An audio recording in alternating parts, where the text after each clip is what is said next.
Assalamualaikum warahmatullahi wabarakatuh. Kami dari kelompok 8 akan membahas mengenai prosa rekaan. Berikut anggota dari kelompok 8. Yang pertama adalah Firdausi Nuzula, yang kedua Muhammad Mundir Hisham, yang ketiga Syaharani Setio Prameswari. Kali ini kita akan membahas 3 subbab. Yang pertama bentuk komunikasi prosa rekaan, yang kedua bentuk dan struktur fisik prosa rekaan, dan yang ketiga adalah unsur intrinsik prosa rekaan. Yuk langsung simak saja penjabaran dan penjelasan dari kelompok 8. Bentuk komunikasi prosa rekaan.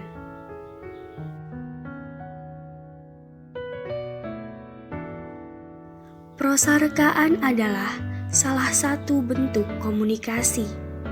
Sastrawan ingin menyampaikan pikiran, perasaan, dan keinginannya kepada pembaca dalam bentuk prosa rekaan. Orang yang berkomunikasi harus saling mengerti dan menggunakan bahasa atau media yang sama. Antara pengarang dan pembaca harus ada kesamaan pemahaman tentang prosa rekaan. Bila pembaca tidak mengerti prosa rekaan, maka akan terjadi salah penafsiran dan pemahaman. Iser dalam Selden 1985 membagi pembaca atas pembaca implisit dan pembaca nyata. Pembaca implisit adalah pembaca yang diciptakan sendiri oleh teks untuk dirinya dan menjadi jaringan kerja struktur yang mengundang jawaban yang memengaruhi kita untuk membaca dengan cara tertentu. Pembaca nyata adalah pembaca yang menerima citra mental tertentu dalam proses pembacaannya. Bentuk komunikasi dalam prosa rekaan, baik antara pengarang dengan pembaca maupun bentuk komunikasi di dalam karya prosa rekaan sangat khas. Secara skematis, bentuk komunikasi itu adalah sastrawan pada pencerita, pencerita pada tokoh, tokoh pada pembaca atau pendengar dalam teks, lalu pada pembaca nyata. Sastrawan adalah orang yang bertanggung jawab terhadap karya sastranya, karena dialah yang menulisnya. Ia bertanggung jawab mulai dari kata, kalimat, tokoh, latar, hingga tema yang ada dalam karya sastranya. Meskipun demikian, yang bercerita di dalam karya sastranya bukan lagi sastrawan, tetapi pencerita. Sastrawan tidak selalu berada di dalam karya sastra. Pencerita dalam prosa rekaan bisa dibedakan atas muncul tidaknya dalam cerita. Ada pencerita yang muncul dalam ceritanya, ada juga yang tidak muncul. Cerita dapat dibedakan atas keterlibatannya dalam cerita. Ada pencerita yang terlibat secara aktif, ada juga yang kurang aktif. Pencerita yang terlibat secara aktif dalam ceritanya sehingga ia masuk tokoh utama atau tokoh yang cukup menentukan jalan ceritanya. Pencerita yang kurang aktif dalam ceritanya, ia terlibat dalam ceritanya tetapi tidak terlalu menentukan jalan ceritanya. Gerald Prince mengemukakan teorinya tentang narate atau orang yang diceritai. Narate adalah orang yang kepadanya pencerita menyampaikan wacananya. Narate berbeda dengan pembaca. Pencerita dapat mengkhususkan narate berdasarkan jenis kelamin, kelas, situasi, ras, ataupun umur.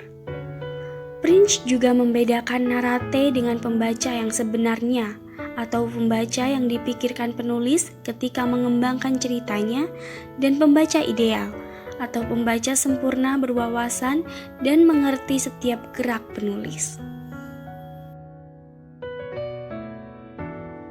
Hai, saat ini kita akan pelajari bersama pada bagian berikutnya yakni struktur fisik dan bentuk prosa rekaan. Pertama, kita akan mulai membahas dari struktur fisik prosa rekaan. Secara sepintas dapat dilihat bahwa struktur fisik prosa rekaan terdapat pada pengaturan kata-katanya yang dibagi menjadi 2, secara tertulis dan secara lisan. Berikutnya perlu teman-teman ketahui nih, sedikitnya ada 5 struktur fisik prosa rekaan secara tertulis, yakni kata-katanya memenuhi seluruh halaman. Kumpulan kata dibentuk menjadi kalimat. Diawali dengan huruf besar atau kapital, diakhiri dengan tanda baca. Kebanyakan paragraf ditulis menjorok ke dalam 3-7 ketukan. Ini sangat berbeda jika kita bandingkan misalnya dengan karya sastra puisi, di mana kumpulan katanya akan membentuk sebuah larik dan kumpulan larik akan membentuk sebuah bait. Dalam puisi juga sangat bebas menggunakan tanda baca atau bahkan sangat jarang sekali menggunakan tanda baca seperti halnya pada karya prosa rekaan. Kemudian, struktur fisik prosa rekaan secara lisan maksudnya ialah prosa rekaan lebih banyak berupa cerita yang disampaikan dengan lisan yang di dalamnya memiliki tokoh, jalan cerita, latar cerita, tema, dan nilai-nilai yang disampaikan dengan cukup jelas oleh penuturnya. Pada bagian berikutnya, kita akan mempelajari bersama mengenai bentuk-bentuk prosa rekaan. Namun sebelumnya teman-teman perlu tahu nih, kalau nantinya jenis-jenis atau bentuk-bentuk prosa rekaan akan dibagi menjadi dua, yakni prosa lama dan prosa modern. Nah, bentuk-bentuk prosa rekaan lama yakni ada 5. Yang pertama, fabel atau cerita binatang. Kedua, dongeng. 3, legenda. 4, mitos. Dan yang kelima, sage. Bentuk prosa rekaan lama yang pertama ialah fabel. Fabel adalah cerita yang menggambarkan watak serta budi manusia, namun pelakunya diperankan oleh binatang. Di dalamnya memiliki unsur pendidikan moral dan budi pekerti. Salah satu contoh fabel dari Indonesia yang sangat dikenal banyak orang yaitu Dongeng Si Kancil. Kemudian dongeng. Dongeng dapat diartikan sebagai suatu karya sastra lama yang berisi cerita luar biasa. Dan poin pentingnya ialah penuh dengan khayalan atau fiksi yang dianggap oleh masyarakat umum sebagai cerita yang tidak benar-benar terjadi. Selanjutnya legenda. Bertolak belakang dengan dongeng, legenda merupakan cerita prosa rakyat yang dianggap oleh pemilik ceritanya sebagai suatu kejadian yang pernah terjadi, bersifat sekuler atau keduniawian, dan terjadi pada masa yang belum terlalu lampau. Yang keempat, mitos. Mitos adalah cerita suatu bangsa mengenai dewa serta pahlawan zaman dahulu yang mengandung penafsiran semesta alam, manusia, dan bangsa. Bentuk prosa lama yang terakhir ialah sage, sebuah cerita lama yang berhubungan dengan sejarah, menceritakan keberanian, kepahlawanan, kesaktian, dan keajaiban seseorang. Beberapa contoh sage ialah Calon Arang, Ciung Wanara, Erlangga, Panji Semaradahana, dan lain sebagainya. Kalau tadi kita sudah bahas tentang bentuk prosa rekaan lama, sekarang saatnya kita membahas bentuk-bentuk prosa rekaan modern. Sedikitnya ada 4 prosa rekaan yang termasuk ke dalam prosa rekaan modern, yakni roman, novel, cerpen, dan novelet. Roman diartikan sebagai karangan prosa yang melukiskan perbuatan pelakunya menurut watak dan isi jiwa masing-masing. Dalam bidang sastra, roman dikenal sebagai bentuk prosa rekaan yang paling panjang atau yang paling tebal. Macam-macam roman seperti roman bersambung, roman detektif, roman bicisan, roman masyarakat, dan roman sejarah. Lalu novel. Novel diartikan juga sebagai karangan prosa yang panjang namun lebih pendek daripada roman. Mengandung rangkaian cerita kehidupan seseorang dengan orang-orang di sekitarnya, serta menonjolkan watak juga sifat setiap pelaku atau tokohnya. Selanjutnya yang ketiga, ialah cerpen. Cerpen atau cerita pendek merupakan bentuk prosa rekaan pendek. Pendek di sini masih mempersyaratkan keutuhan cerita. bukan asal sedikit halaman ya. Namun karena pendek, maka permasalahan yang digarap tidak begitu kompleks. Menceritakan peristiwa atau kejadian sesaat saja dengan bahasa yang sederhana. Dalam cerpen masih ada lagi yang disebut dengan cerpen pan atau cerita pendek yang panjang dan cerpen pen atau cerpen yang pendek. Biasa disebut juga dengan cerita mini. Berikutnya yang terakhir tentunya adalah novelet. Novelet atau novela merupakan bentuk antara novel dan cerpen. Bentuk antara ini bisa ditinjau baik dari panjang tulisan, kekompleksan masalah, penggarapan unsur-unsur intrinsiknya, maupun peristiwa yang diceritakan. Lebih jelasnya ialah lebih panjang daripada cerpen, namun tidak sepanjang novel.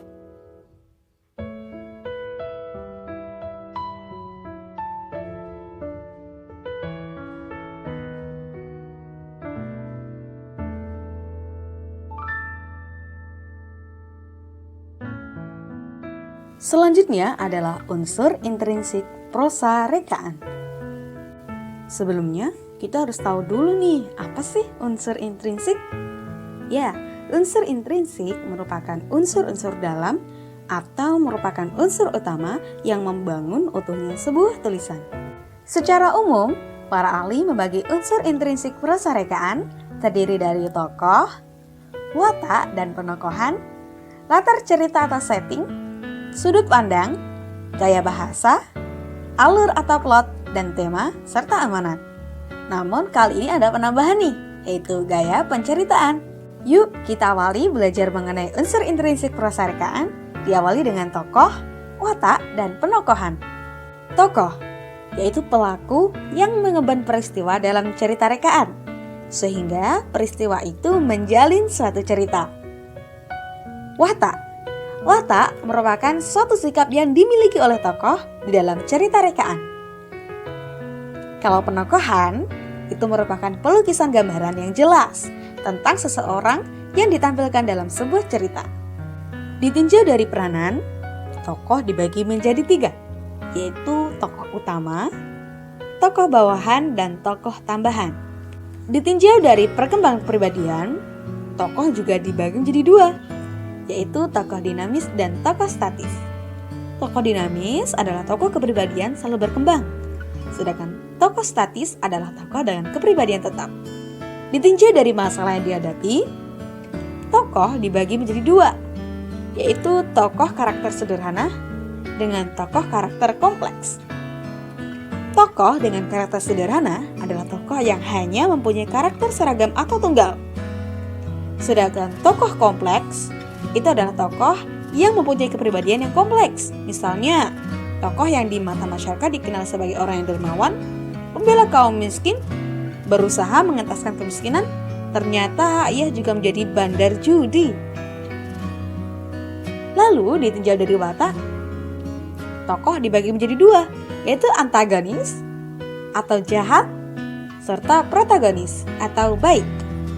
Untuk unsur intrinsik kedua yaitu latar cerita atau setting.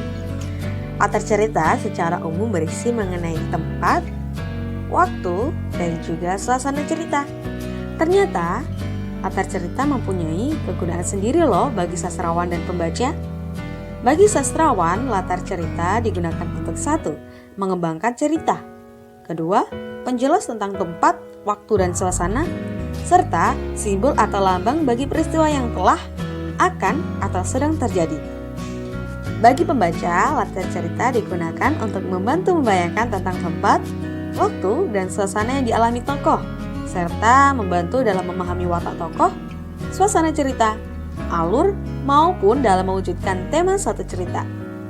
Namun, teman-teman perlu tahu, tidak semua jenis latar cerita ada di dalam sebuah cerita rekaan. Mungkin dalam sebuah cerita rekaan, latar cerita yang menonjol adalah latar waktu dan tempat. Mungkin juga di cerita lainnya yang menonjol adalah latar sosial. Unsur intrinsik yang ketiga yaitu sudut pandang atau titik pandang. Sudut pandang atau titik pandang adalah sikap atau cara tertentu yang melaluinya seseorang memikirkan sesuatu. Secara sederhana, titik pandang atau sudut pandang adalah tempat sastrawan memandang ceritanya. Dari tempat itulah sastrawan bercerita tentang tokoh, peristiwa, tempat, waktu dengan gayanya sendiri. Menurut Harry Shaw, titik pandang dibagi menjadi 3. Ada sudut pandang fisik, yaitu posisi mengenai waktu dan ruang yang digunakan pengarang dalam pendekatan materi cerita. Lalu ada sudut pandang mental, yaitu perasaan dan sikap pengarang terhadap masalah atau cerita. Serta yang ketiga, sudut pandang pribadi, yaitu hubungan yang dipilih pengarang dalam membawa cerita sebagai orang pertama, kedua, dan ketiga. Sudut pandang ini dibagi menjadi 3 lagi nih, yaitu sudut pandang tokoh, sudut pandang tokoh bawahan, dan sudut pandang impersonal. Lanjut pada unsur intrinsik berikutnya, yaitu gaya bahasa. Gaya bahasa adalah cara seorang pengarang menyampaikan gagasannya dengan menggunakan media bahasa yang indah dan harmonis, serta mampu menuansakan makna dan suasana yang dapat menyentuh daya intelektual dan emosi pembaca. Unsur intrinsik berikutnya adalah alur atau plot. Alur adalah rangkaian peristiwa yang direka dan dijalin dengan seksama untuk menggerakkan jalan cerita melalui rumitan ke arah klimaks dan penyelesaian. Sudirman membagi alur atas alur utama, alur bawahan, alur erat, dan alur longgar. Alur utama adalah rangkaian peristiwa utama yang menggerakkan jalan cerita. Alur bawahan adalah alur kedua atau tambahan yang disusupkan di sela bagian alur utama sebagai variasi. Sedangkan alur erat memuat jalinan peristiwa yang sangat padu, sedangkan alur longgar memuat jalinan peristiwa yang tidak padu. Adapun fungsi alur atau plot bagi sastrawan dan bagi pembaca. Bagi sastrawan, plot atau alur berfungsi sebagai suatu kerangka karangan yang dijadikan pedoman dalam mengembangkan keseluruhan isi cerita. Bagi pembaca, alur atau plot berfungsi sebagai sarana pemahaman terhadap keseluruhan isi cerita secara runtut dan jelas. Unsur intrinsik berikutnya adalah tema dan amanat. Tema adalah ide yang mendasari suatu cerita, berperan sebagai pangkal tolak pengarang dalam memaparkan karya rekaan yang diciptakannya. Sedangkan amanat adalah gagasan yang mendasari karya sastra, atau pesan yang ingin disampaikan penulis kepada pembaca atau pendengar. Unsur intrinsik terakhir adalah gaya penceritaan. Gaya penceritaan mencakup teknik penulisan dan teknik penceritaan. Teknik penulisan adalah cara yang digunakan oleh pengarang dalam menulis karya sastra. Sedangkan teknik penceritaan adalah cara yang digunakan oleh pengarang untuk menyajikan karya sastranya, seperti teknik pemandangan, adegan, montase, kolase, dan asosiasi. Baik, sampai sini dulu ya pembahasannya. Semoga ilmunya bermanfaat bagi kita semua. Sekian, terima kasih. Wassalamualaikum warahmatullahi wabarakatuh.